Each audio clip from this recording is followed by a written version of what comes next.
There's a lot of talk in the media and on the news about our national debt and federal spending. And fancy terms such as the sequester and fiscal cliff are being thrown around. But what does all this mean? Over the next 2 minutes, I'm going to help you make sense of all the different financial jargon that's being thrown around when discussing our federal debt and national spending. Now, in 2014, the United States exceeded $17 trillion of GDP, the first economy in the world's history to ever do so.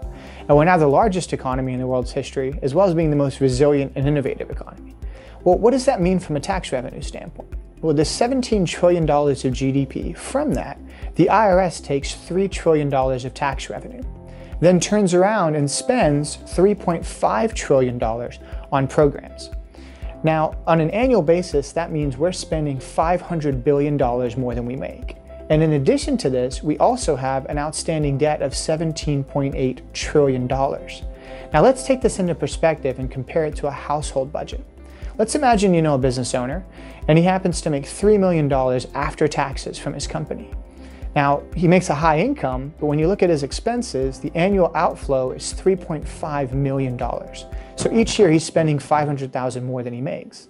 In addition to that, when you take his credit card loans, his mortgage, and all the outstanding debt that he has, it exceeds $17.8 million. Now, although there's a very high income and it's a successful individual, because of the high expenses, there's major cause for concern.